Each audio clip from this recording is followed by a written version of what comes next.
guys, today I'm bringing you a video about your in-game settings, and these are really important to how you play, and they really make you better as a player if you have good in-game settings. For example, you can't play competitive code with 14 sensitivity. I know this is an over-exaggerated example, although I'm going to give you my personal settings and also some advice.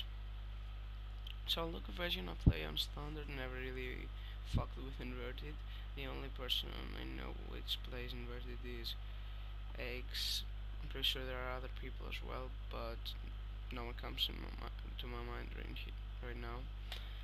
Sound sensitivity for ARs I recommend 4 and 5, and for subs 5 and 6, which is normal to be honest, and it really helps your aim. And as I told you in the introduction, you can play competitive with 10 and 2 for example. So I suggest not really messing with these things, just your vertical should be one more than your horizontal and you're set. So on your controller vibration I recommend leaving that disabled, because this game has a lot of flinch to be honest, and due to the flinch you already lose your aim. With the controller vibration as well, I feel like my aim is somewhat bad with controller vibration due to where I'm getting shot. I flinch as well, and I feel it on my controller, and I aim worse due to this. Target assist is a must. I cannot stress that enough. But I think most people know it by now. So button layout, I play tactical and flipped. Tactical is really good because you can drop shot easier. I play claw, so I don't know. Many people told me to use default on claw, but I don't know. I don't like it that much. So I play flipped as well because of the way the PS4 triggers are designed, and they're not buttons like this, and using flip helps you improve your reaction time a lot, and your trigger finger as well in semi-automatic guns. So I would definitely recommend going with flipped in this one.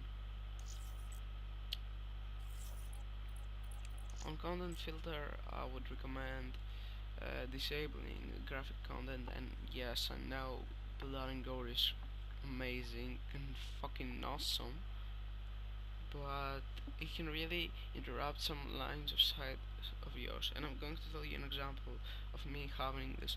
It was on the third hill on Fringe, which is on Grandmas, and it's really close quarters hill. And I managed to kill a guy with my war machine. And due to blood and gore, his body parts went flying up, and I could and an enemy was behind him, and he managed to get me. So I lost a really important war machine, and I got killed, and we lost spawns, and we lost 30 seconds of heal time, which is really important on ground heal to be honest. Now on this one you really do not have you really do not have to disable it, or you can do it wherever you want to be honest with this. I won't fuck with it anymore.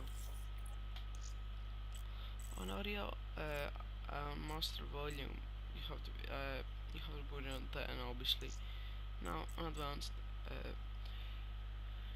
your voice volume will be needs to be 10, because sometimes uh, actually your character, in-game character, could actually give you an important call out. This is rare, but it happened to me. This happened way more in Advanced Warfare than it did in Black Ops 3. For example, I remember playing, what was this map? Greenbound, which wasn't a competitive map. I just remember playing pubs, and he said he's at the top building right there, and I got and I could spot the enemy easier. So that's why I recommend to you leaving that full.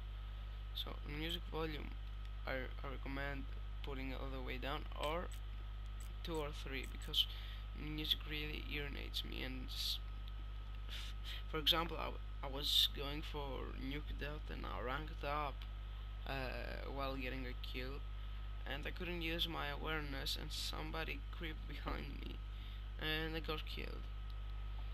Noise effects volumes, I recommend putting it on 10 because all the particles and everything you can get it, you can hear easier everything.